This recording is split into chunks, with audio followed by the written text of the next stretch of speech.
Hi there.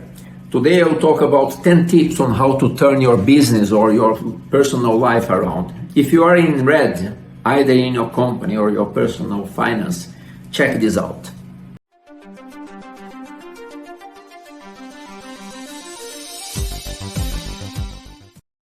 I have a news today.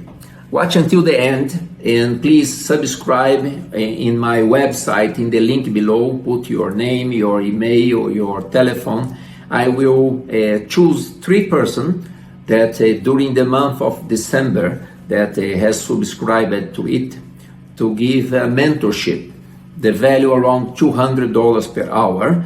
It will be 1 hour per person to start, to discuss, to mentor you in any business or any doubt that you have. Can be personal life, can be professional life. Okay, so here comes my 10 tips on how for you to do it. Why I believe I can contribute. In my last 15 years I was GM and CEO of departments, company or clusters, and I have faced challenges in all the places. Either I was arriving, the business was in red, or the business was declining. And I was able, working together with the team and using these 10 tips that I have here, to turn it around. In some cases, even to make it blue for the first time, as it was the case in Caucasus recently. So the number 1, control expenses is the first thing. You should never spend more than what you earn. And cost, there is a phrase a boss once used it and I've never forgot, is about cost is like nail. You always have to cut because it keeps growing. So you need to keep an eye on it. Cut out everything that is not key, not a core. All the superfluous things you need to cut. Everything. If this is a cost that will not add anything to the bottom line, to the results, the revenue, put on hold until things improve. Prioritize. Less is more. Focus is key here. In the last place I worked in the Caucasus, when I arrived, we had 5 brands to be launched in the first 6 months of the year. We were shooting all directions. Sometimes we were competing against ourselves. And I said, guys, we cannot control that. We have write-offs. We needed to reduce. Less is more in certain things. And we did that. And it has proven to be successful, the way to do that. I'm not saying that you never fight. Sometimes you need to have that because the context, the scenario provokes that. So you need to have that can-do attitude. But don't be yourself, putting yourself or throwing more alcohol to the fire. Opportunities are not sustainable. So if you have a plan, stick to it. Opportunities might come and go, and they are risky as well. I'm not saying that you should not take, but take in consideration that these one-offs will not be sustainable. It might help you take your head out of the water for one period of time, but not forever. So prioritize, give the importance of long-term sustainable plans rather than opportunities. Be honest with partners, employees, and customers, and even with family members. If you are facing difficulty in your life, don't try to pretend that's everything good. Ask for help. Don't be ashamed. Share the problem as they are, and be humble. This is the number 6, to ask for help, but only ask what you can afford to pay. So there is an expression that you might have heard before: share the pain, share the gain. So if you are asking for help, asking for support, have that in mind. You are sharing the pain, but whenever the gain comes, you need to remember that. Number 7, communication. Keep all stakeholders, again, can be in the company, can be in your family, informed of the progress. If you see that things are continuing to go bad, don't try to hide. And it's time, if you need to tighten the belt even more, do it. But if things are starting to improve as well, you need to communicate.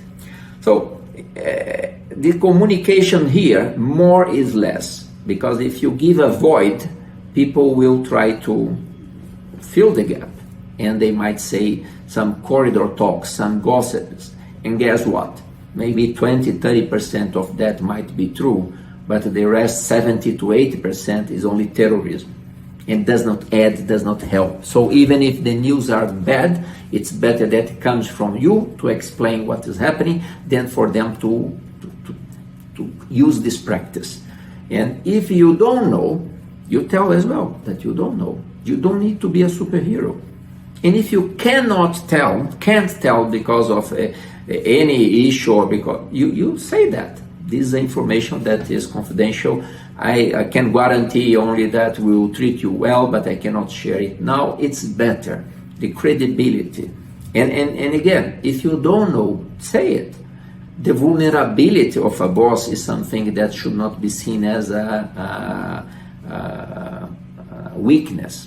In my view, the vulnerability, they will see, oh, he's not a superhero. He's facing problem as well. He has doubts as well. He's asking for help. And guess what? This improves the trust. And trust is key to avoid what's happening today. I don't know if you have heard about the great resignation in the US. Lots of people asking to leave the job. They are resigning despite the pandemic, the crisis, whatever. Why? Because they are very anxious. This is the new world, the bunny world. The anxious anxiety is too high that they prefer to not have a job. And people are trying to understand the companies, why is that? And I'm sure that a company that has a purpose, a company that understands what is important, will succeed more than others. A company that the leaders shows that they are human beings, that they are vulnerable as well, they can be more successful, they can engage, they can get the whole employee working much better and engaged. So invite all employees to think like owner. So again, this is another thing that I have used several times, and I was always greatly surprised. If you invite them, if they were the owner of the company, what they would do, if they would spend that money or not, if they would invest that money or not, in which. So you can hear great ideas. For sure you need to filter them.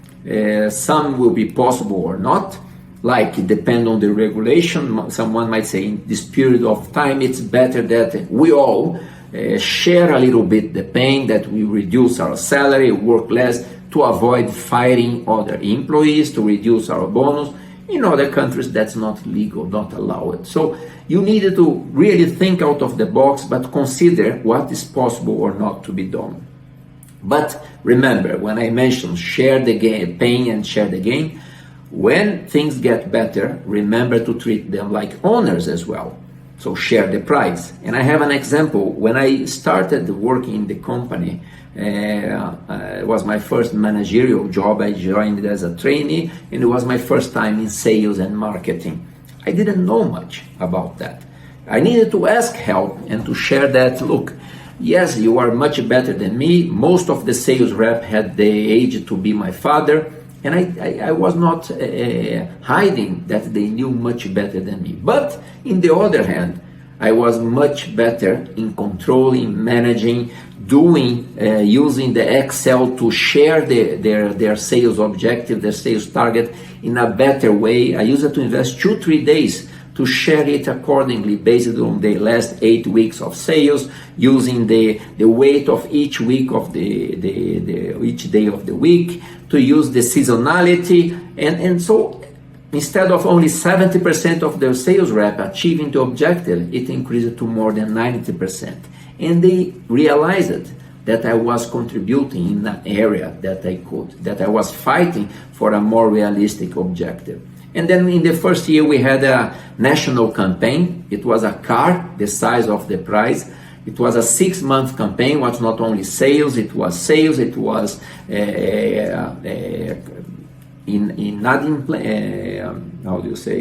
bad debit, it was credit, it was lots of things and some brands. So we needed to really control it properly. I used to have 12 or 13 sales rep, and I remember that after 6 months we won that campaign.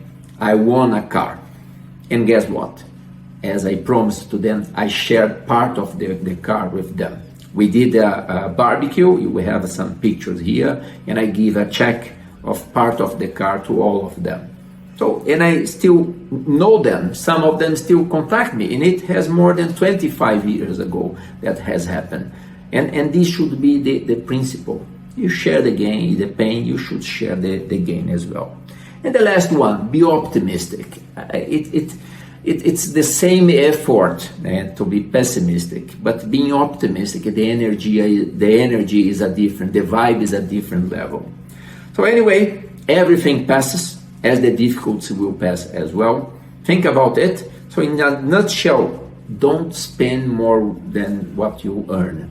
And this is valid for anything, life, business. And again, I'm just telling you, I have this experience of turning around business, but in my personal life as well, I have learned how to save money since young age.